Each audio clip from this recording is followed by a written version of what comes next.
Parts of speech की अगली कड़ी में आज हम अध्ययन करेंगे प्रीपोजिशन का। प्रीपोजिशन इंग्लिश ग्रामर का एक बहुत ही महत्वपूर्ण टॉपिक है। इसकी डेफिनेशन देखते हैं। सबसे पहले डेफिनेशन क्या होती है।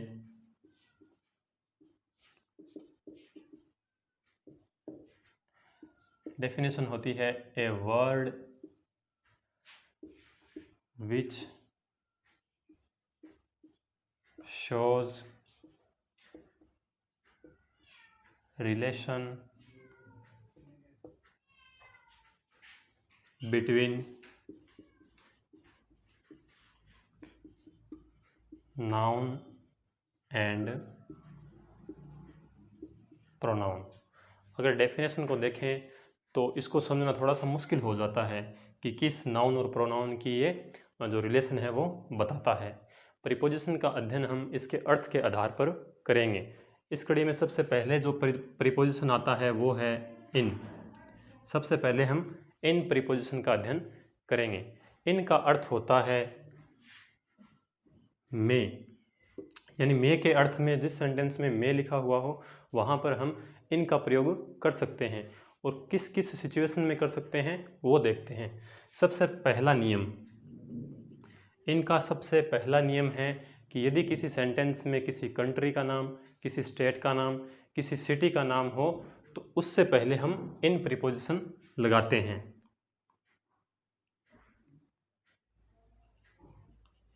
शहर, राज्य और देश के नाम के पहले, जैसे ही लिव्स इन इंडिया। इसी प्रकार से ही लिव्स इन राजस्थान भी हो सकता है।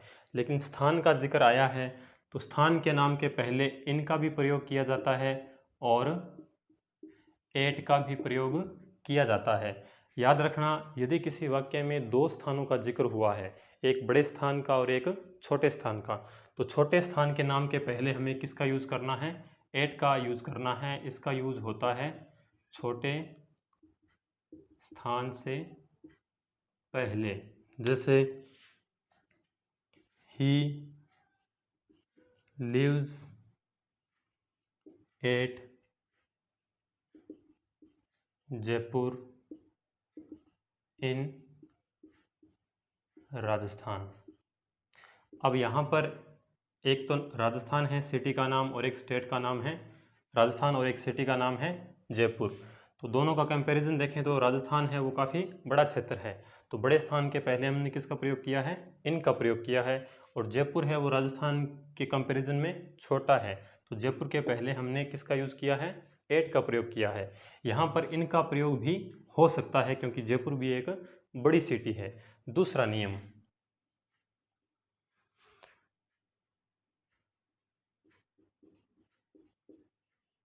पहले से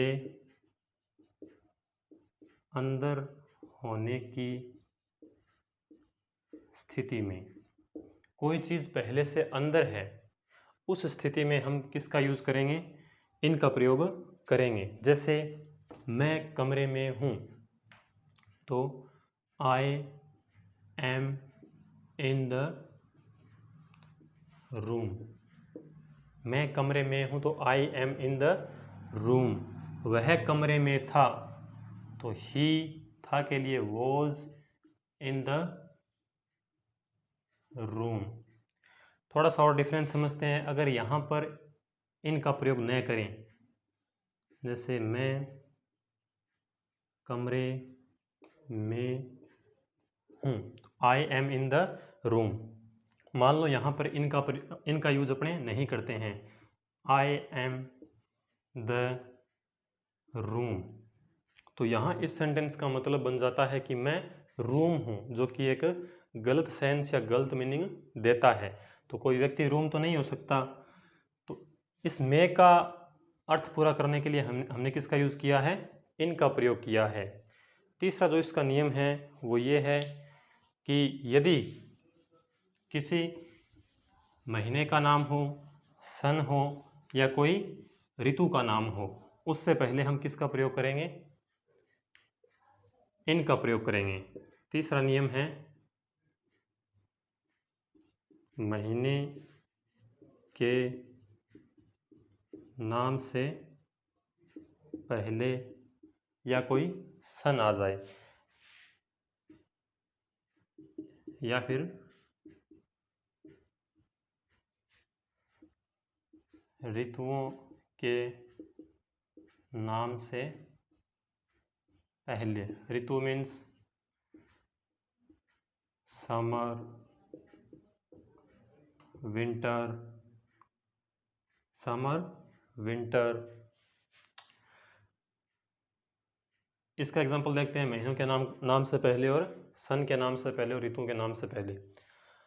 इसका एग्जांपल देखो,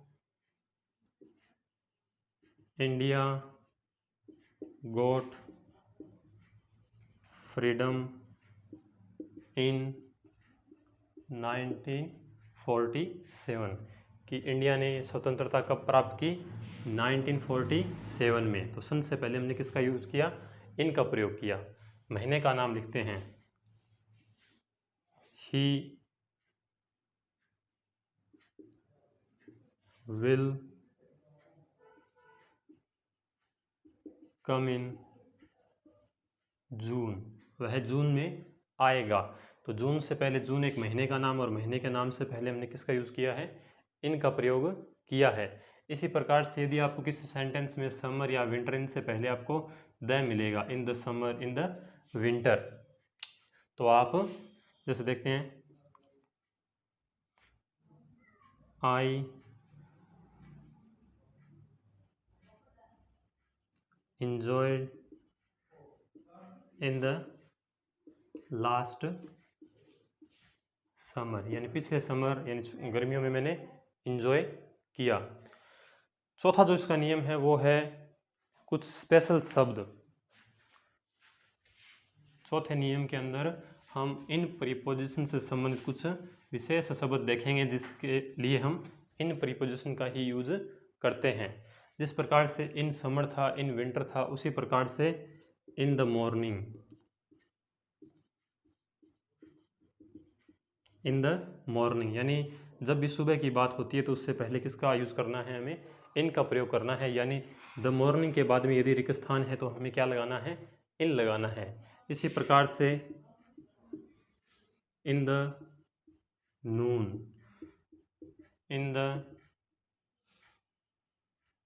इवनिंग, ठीक है। इसी प्रकार से इन द नाइट। लेकिन एक बात आपको ध्यान रखनी है, नाइट से पहले एट का प्रयोग भी होता है, एट नाइट। कई जगह ये यूज़ भी देखने को मिलता है जो कि सही है। बाकी क्या आगे इन लगेगा और नाइट का जिक्र हो, यदि आपके पास चार ऑप्शन हो जिसमें इन नहीं है तो उस स्थिति में आपको क्या करना है? एट करना है। यदि एट नहीं है, इन दे रखा है, तो उस कंडीशन में हम इन भी कर सकते हैं। अगली बात आती है इसके अंदर, ये कुछ स्पेशल नियम हैं। यदि लिखने की बात आती है, एक एग्जाम्पल आया हुआ है एग्ज़ाम के अंदर, जैसे एक हिंदी में मैं सेंटेंस लिखता हूँ, मैं के अर्थ में कोई भी वाक्य हो वहाँ पर हमें इन का प्रयोग करना है। जैसे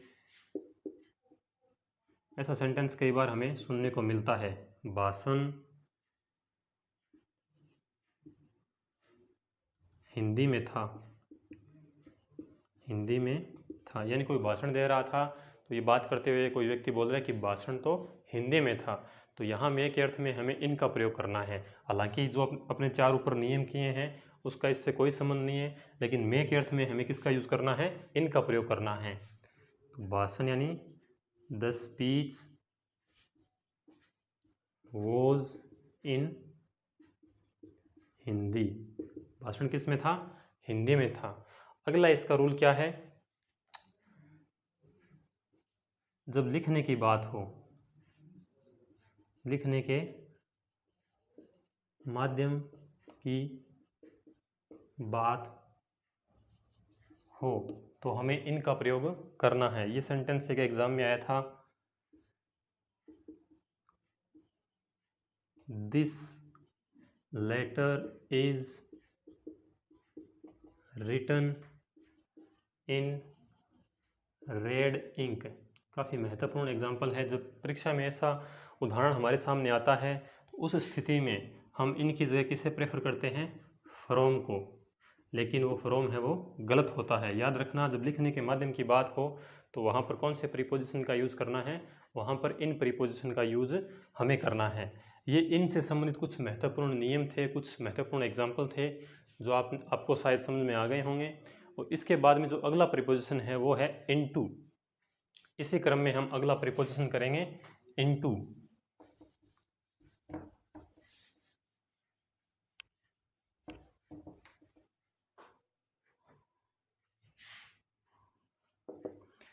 इनटू का मतलब होता है अंदर, अंदर की ओर।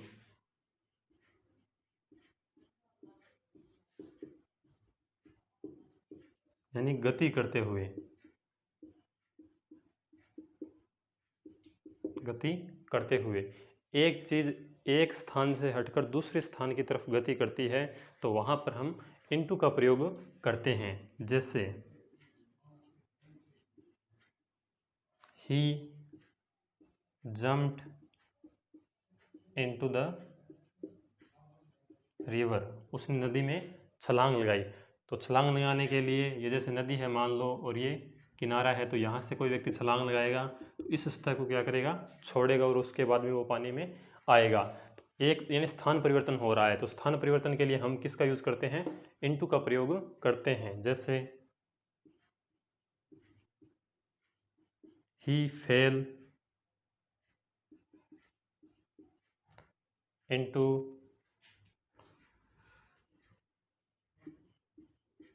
द वेल, वो कुएं में गिर गया। तो यहाँ भी स्थान परिवर्तन हुआ है। दूसरा इसका एग्जाम्पल है स्थिति परिवर्तन के लिए। स्थिति परिवर्तन के लिए यानी कोई चीज़ की जब मूल स्ट्रक्चर है वही चेंज हो जाती है तो वहाँ पर हम किसका प्रयोग करते हैं, इनटू का प्रयोग करते हैं। The water changed into the ice, जो पानी है वो किस में परिवर्तित हो गया, आइस में परिवर्तित हो गया, बर्फ़ में परिवर्तित हो गया। तो यहाँ पर जो वाटर का जो स्ट्रक्चर है, जो रूप है, वो किस में चेंज हो गया, आइस के अंदर। तो जब स्थिति परिवर्तन होती है, एक संरचना से दूसरे संरचना बनती है, तो उस कंडीशन में हम किसका प्रयोग करते हैं, इनटू का प्रयोग करते हैं। एक और शब्द ट्रांसलेट के बाद में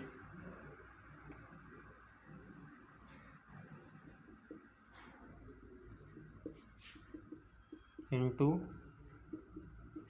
आता है। जैसे